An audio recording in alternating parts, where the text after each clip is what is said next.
আপনার ফেসবুক আইডিটা যদি হ্যাক থেকে বাঁচাতে চান তাহলে এই সেটিংসগুলো অবশ্যই আপনাকে করতে হবে। মানে আপনার ফেসবুক আইডির গুরুত্বপূর্ণ তথ্যগুলা লুকিয়ে রাখতে হবে, হাইড করে রাখতে হবে। যেমন আপনার ফেসবুক আইডির নাম্বার, পাসওয়ার্ড, জিমেইল এগুলো আপনাকে হাইড করে রাখতে হবে, লুকিয়ে রাখতে হবে যেন কেউ দেখতে না পারে। কারণ আপনার ফেসবুক আইডির সেই তথ্যগুলো যদি বা জিমেইল নাম্বার এগুলো যদি কেউ পেয়ে যায়, সহজে কিন্তু আপনার ফেসবুক আইডিটা হ্যাক করে ফেলতে পারবে।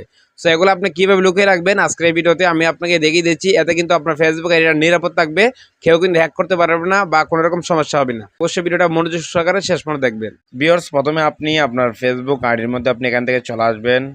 ফেসবুক আইডির মধ্যে আসার পরে এখানে আপনি পেয়ে যাবেন এই যে রাইট কর্নারে থ্রি মেনু।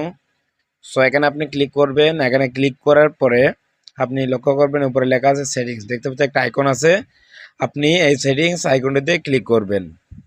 ক্লিক করার পরে এখান থেকে আপনি অনেকগুলো অপশন পাবেন। এখান থেকে আপনি স্ক্রল করে নিচে চলে আসবেন। আসার পরে এখানে পেয়ে যাবেন প্রোফাইল ডিটেলস, দেখতে পাচ্ছেন।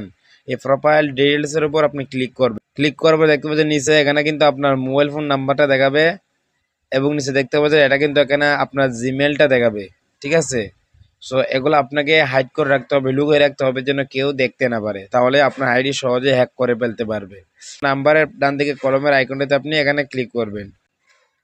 ক্লিক করার পর এখানে লেখা আছে শেয়ারিং উইথ অনলি মি, দেখতে পাচ্ছেন। আমি কিন্তু অনলি মি সিলেক্ট করে রাখছি, শুধু আমি দেখতে পারবো, আর কেউ দেখতে পারবে না। আপনি এরকমভাবে এখানে আসবেন। আসার পরে এখান থেকে অনেকে পাবলিক সিলেক্ট করে থাকে, অনেকে ফ্রেন্ডস অফ ফ্রেন্ডস সিলেক্ট করে থাকে বা অনেকে এটা সিলেক্ট করে থাকে। আপনারা এখান থেকে কোনোটাই দিবেন না, আপনার বন্ধুরা যেন না দেখতে পারে। এখান থেকে অনলি মি দেখতে পাচ্ছেন, অনলি মিটা আপনারা সিলেক্ট করে দিবেন।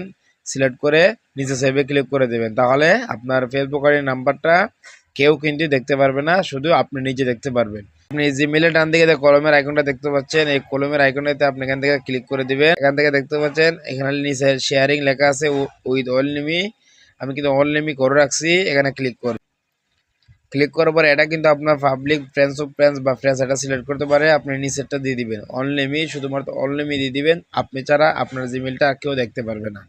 সো তারপর সেভে দেখতে পাচ্ছেন, সেভ অপশনটাকে যদি আপনি হাইড করে রাখেন, লুকিয়ে রাখেন, তাহলে কিন্তু আপনার ফেসবুক আইডির ব্যক্তিগত তথ্য কেউ কোনো কিছু নিতে পারবে না বা আপনার ফেসবুক আইডিটা সহজে কেউ হ্যাক করতে পারবে না। এই চলে আজকে ভিডিওটি ভালো লাগলে অবশ্যই লাইক করবেন, শেয়ার করবেন, পেজটি ফলো করে সাথে থাকবেন।